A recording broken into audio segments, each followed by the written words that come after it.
सभी को जय जिनेंद्र।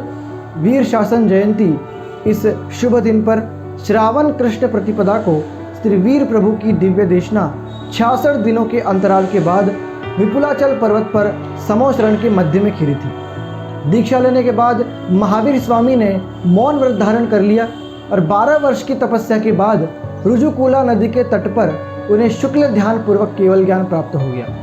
उसी समय इंद्र की आज्ञा से कुबेर ने समोशरण की रचना की, लेकिन 66 दिनों तक प्रभु की वाणी नहीं खिली। इंद्र ने अवधि ज्ञान से जाना कि यह गंधर का अभाव है, गंधर होने की योग्यता मात्र इंद्रभूति गौतम में है। ऐसा जानकर युक्ति पूर्वक एक श्लोक का अर्थ पूछा। वह श्लोक इस प्रकार से था: त्रैकाल्यम द्रव्य षटकम नवपद सहितम जीव षटकाय लेश्या पंचान्य चास्तिकाया व्रत समिति गति ज्ञान चारित्र भेदा इत्ते तन्मोक्ष मूलम त्रिभुवन महिते प्रोक्तमर्हद्भिरीशे प्रत्येति श्रद्धाति स्पृशति च मतिमान यस्सवै शुद्ध दृष्टि। इंद्रभूति गौतम ने श्लोक का अर्थ तो उस समय नहीं बताया, लेकिन महावीर प्रभु के समोशरण में अपने 500 शिष्यों सहित पधार गए और वहां समोशरण की अद्भुत रचना एवं मान स्तंभ को देखते ही उनका मान गलित हो गया। उसी समय इंद्रभूति गौतम ने जैनेश्वरी दीक्षा धारण की और अनेक प्रकार से भगवान महावीर की स्तुति की। उन्हें गंधर पद की प्राप्ति हुई और वे प्रथम गंधर कहलाए। उसी समय 18 महाभाषा और 700 लघु भाषा सहित दिव्य ध्वनि खिरने लगी।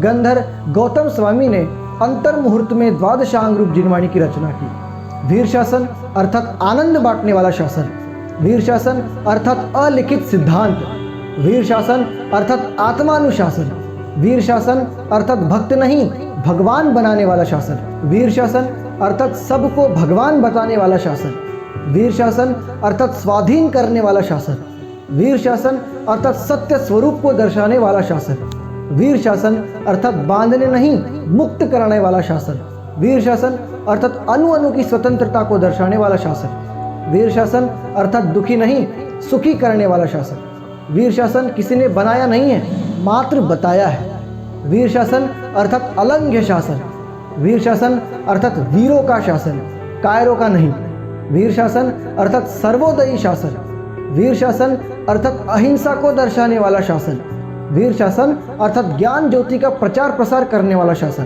प्रतिवर्ष वीर शासन जयंती को मनाते समय भगवान महावीर सर्वोदय तीर्थ की भावना को हृदय में अंकित कर उनकी वाणी का घर घर में प्रचार और प्रसार करने का सतत यत्न करना प्रत्येक सत्पुरुष का कर्तव्य है, क्योंकि भगवान के इष्ट शासन से यथेष्ट द्वेष रखने वाला मनुष्य भी यदि समदृष्टि वाला होकर मात्सर्य के त्याग पूर्वक युक्ति संगत समाधान की दृष्टि से उनके इष्ट शासन का अवलोकन और परीक्षण करता है तो अवश्य ही उसका मान श्रृंग खंडित हो जाता है, सर्वथा एकांत रूप मिथ्यामत का आग्रह छूट जाता है और वह अभद्र होने पर भी सभी ओर से भद्र बन जाता है। आप सभी को वीर शासन जयंती की हार्दिक शुभकामनाएं।